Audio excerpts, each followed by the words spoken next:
పెద్దాయనకి కోపమొచ్చింది. పార్టీ కష్టాల్లో ఉన్నప్పుడు కూడా వెన్నంటే ఉన్న తనకు సరైన ప్రాధాన్యత దక్కడం లేదని గుర్రుగా ఉన్నారు. ఇన్నేళ్లు పార్టీకి సేవ చేస్తే తనకు దక్కిందేంటని సన్నిహితుల దగ్గర వాపోతున్నారు.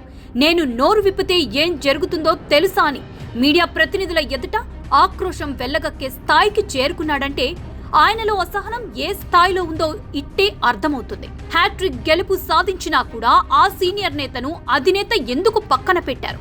ఇంతకీ ఆ నియోజకవర్గంలో ఏం జరుగుతోంది? గోరంట్ల బుచ్చయ్య చౌదరి కమ్యూనిస్టు కుటుంబ నేపథ్యం.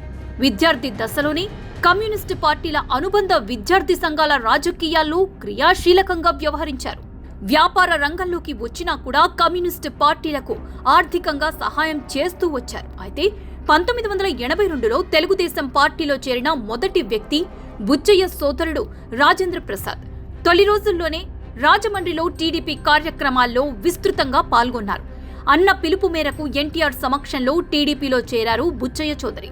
ఎన్నికల వరకు ఉభయ గోదావరి జిల్లాల్లో పార్టీ కన్వీనర్గా వ్యవహరించారు.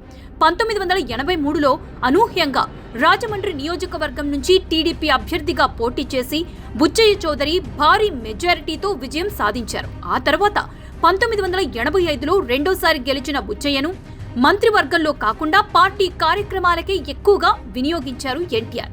1989 ఎన్నికల్లో ఓడినప్పటికీ నాటి కాంగ్రెస్ సర్కారుకు వ్యతిరేకంగా ఎన్నో ఉద్యమాలు చేశారు.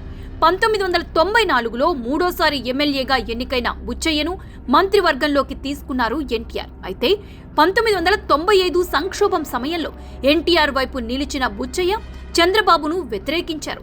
ఆ తర్వాత లక్ష్మీపార్వతి వ్యవహార శైలి నచ్చకపోవడంతో కొంతకాలం రాజకీయాలకు దూరంగా ఉన్నారు. 1997లో చంద్రబాబు ఆహ్వానం మేరకు టీడీపీలోకి వచ్చిన బుచ్చయ్య 1999లో నాలుగోసారి గెలిచారు. ఆ తర్వాత 2004, 2009 ఎన్నికల్లో ఓడినప్పటికీ 2014 రాజమండ్రి రూరల్ నియోజకవర్గంలో వరుస విజయాలతో హ్యాట్రిక్ సాధించారు.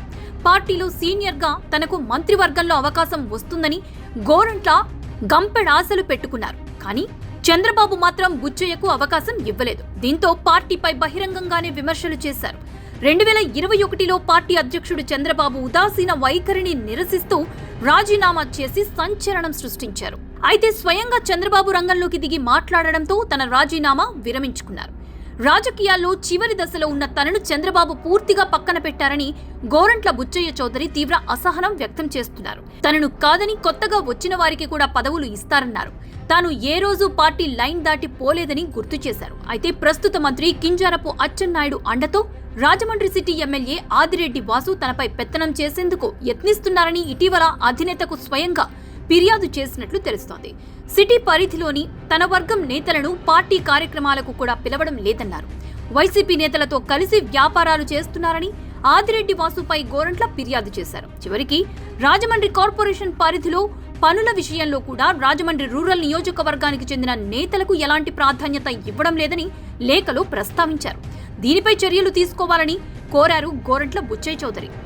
పార్టీలో సీనియర్ నేత, అందరినీ సమన్వయం చేసుకునే గోరంట్ల బుచ్చయ్య చౌదరి చేసిన ఫిర్యాదు ఇప్పుడు పార్టీలో హాట్ టాపిక్ గా మారింది. వైసీపీ హవాలో కూడా గెలిచిన నేతగా గోరంట్లపై ప్రతి ఒక్కరికి అభిమానం. వాస్తవానికి నామినేటెడ్ పదవుల కేటాయింపులో కూడా ఆయన వర్గానికి న్యాయం జరగలేదు అనేది బహిరంగ రహస్యం. ఒకరిద్దరు నేతలకు పదవులు వచ్చినప్పటికీ వాటిని ఆ నేతలు తిరస్కరించారు. చేసిన కష్టానికి సరైన గుర్తింపు దక్కనందుకే పదవులను నేతలు తిరస్కరించారు. అయినా సరే ఆ నేతలతో పార్టీ పెద్దలు ఇప్పటి వరకు కనీసం చర్చించలేదు. ఇది కూడా గోరంట్ల అసహనానికి ప్రధాన కారణం. మరి ఈ పెద్దాయన్ని అధినేత ఎలా బుజ్జగిస్తారో చూడాలి.